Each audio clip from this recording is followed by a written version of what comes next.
Pakistan's economic causes, impacts, current scenario and solutions.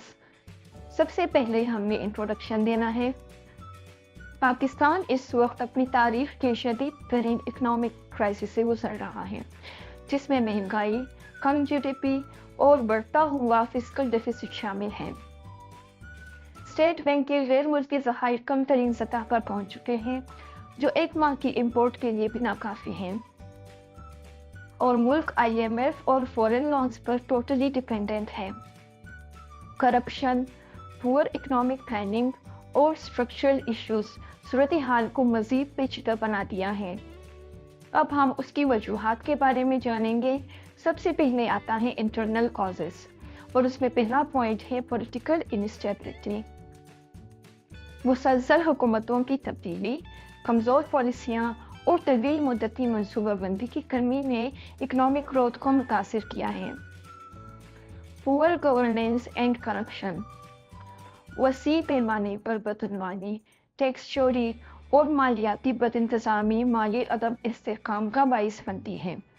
Come tax की वसूली होती है, आबादी का एक छोटा हिस्सा इनकम टैक्स अदा करता है, जिससे रेवेन्यू में कमी होती है।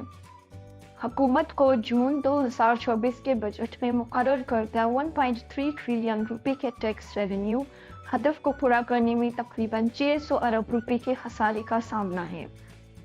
IMF ने इस कमी पर तशवीश का इजहार किया है, ताहम वो अपनी नज़रसानी के दौरान मस्बत मुआशी इशारों को भी मद्देनज़र रख सकता है। पाकिस्तान के इम्पोर्ट्स यानी कि दरामदात एक्सपोर्ट से ज़्यादा हैं, जिससे तिजारती खसारा और करेंसी की कदर में कमी होती है।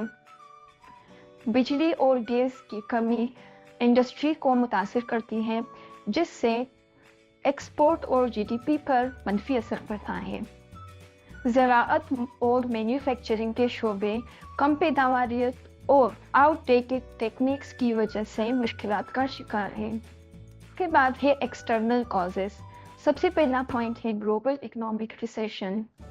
इंटरनेशनल मार्केट में उतार चढ़ाव एक्सपोर्ट्स, रेमिटेंसेस और फॉरेन इन्वेस्टमेंट्स को मुतासिर करता है। पाकिस्तान ऑयल इंपोर्ट करता है, जिसकी वजह से ट्रेड डेफिसिट या तिजारती खसारा बढ़ता है। IMF की सख्त पॉलिसियाँ जैसे सब्सिडी में कटौती और टैक्सों में इजाफा अवाम पर माली बोझ डालती हैं। उसके बाद है impacts of economic crisis in Pakistan. First one है इन्फ्लेशन एंड अनएम्प्लॉयमेंट। महंगाई 30% से तजावुज़ कर चुकी है, जिससे बुनियादी ज़रूरियात की अशिया अवाम की पहुंच से बाहर हो गई है। सनतों और कारोबारों की बंदिश के बायस बेरोजगारी में इजाफा हुआ है। Currency depreciation and debt crisis, रुपए की कदर में कमी। पाकिस्तानी रुपया अमरीकी डॉलर के मुकाबले में कदर खो चुका है, जिससे इंपोर्ट की कीमत में इजाफा हुआ है। बैरूनी कर्जा $130 बिलियन से तजावुज़ कर चुका है, जिसकी अदायगी मुश्किल हो रही है। सोशल एंड सिक्योरिटी इश्यूज, गुर्बत और इनइक्वालिटी में इजाफा समाजी बेचैनी का बायस बन रहा है। जुराइम की बढ़ती हुई शरह और सियासी अदम इस्तेहकाम माशी एतमाद को मजीद कमज़ोर कर रहे हैं। Current economic scenario in Pakistan 2024 to 2025। IMF के बेल आउट पैकेजेस ने मदद फराहम की है, लेकिन मुश्किल इकोनॉमिक रिफॉर्म्स की वजह से अवाम को मुश्किलात का सामना है। फॉरेन एक्सचेंज रिजर्व, जिसे गैर मुल्की ज़रिए मुबादला भी कहा जाता है, उसके ज़खायर कम सतह पर हैं, जिसकी वजह से इंपोर्ट्स पर पाबंदियां आयद की जा रही हैं।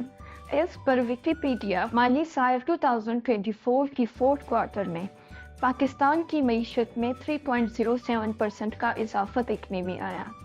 इस तरक्की की बुनियादी वजह ज़रूरी शोबे में 6.76% और सर्विसेज सेक्टर में 3.69% की ग्रोथ थी।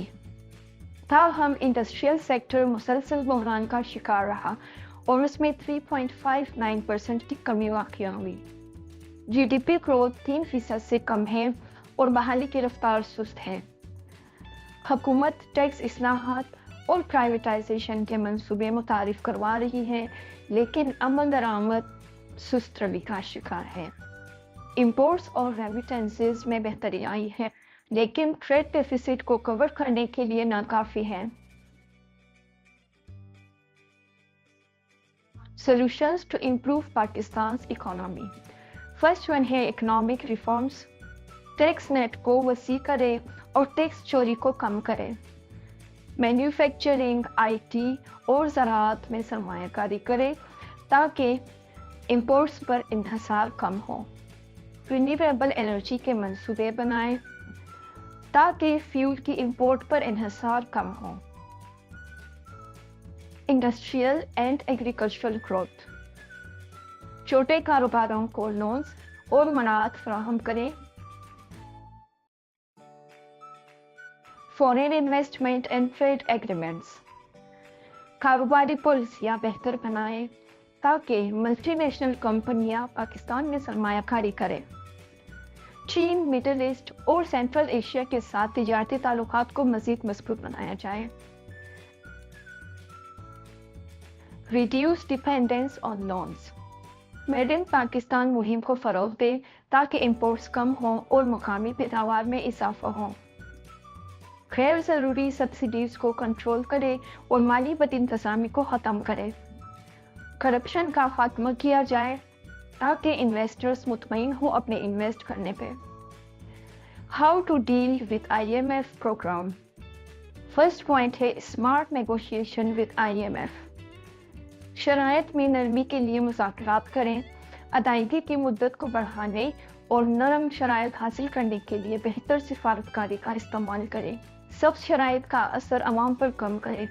IMF کے تقاضوں کو پورا کرنے کے لیے غریب طبقے کو سبسڈیز دی جائے تاکہ مہنگائی کا بوجھ کم ہو۔ Reduce reliance on IMF، tax revenue, exports اور ریمیٹنسز کو زیادہ کریں تاکہ IMF کا لون کم ہو۔ انرجی اور ایگریکلچر کے شعبے میں خود کفالت کا راستہ اختیار کریں۔ امپلیمنٹ اسٹرکچرل ریفارمز، غیر ضروری سرکاری اداروں کو بند کیا جائے اور غیر ضروری سبسڈیز کو کنٹرول کیا جائے۔ ٹرانسپیرنسی کو فروغ دیں تاکہ غیر ملکی اور مقامی سرمایہ کاروں کا اعتماد بحال ہو۔ لاسٹ میں آتا ہے کنکلوژن۔ پاکستان کو اکانومی کو بہتر بنانے کے لیے سخت مگر ضروری اصلاحات کرنی ہوگی۔ لانگ ٹرم کے لیے ایک مستحکم اور پائیدار پلاننگ کی ضرورت ہے جس میں امپورٹس اور انڈسٹریل ڈیولپمنٹ کی بہتری پر زور دیا جائے۔ IMF کے قرضے ٹیمپریری سہارا ہیں لیکن اصل حل اقتصادی خود مختاری میں ہے۔ اگر حکومت اور عوام مل کر کام کریں تو پاکستان اپنی معیشت کو دوبارہ مستحکم کر سکتا ہے اور ترقی کی راہ پر گامزن ہو سکتا ہے۔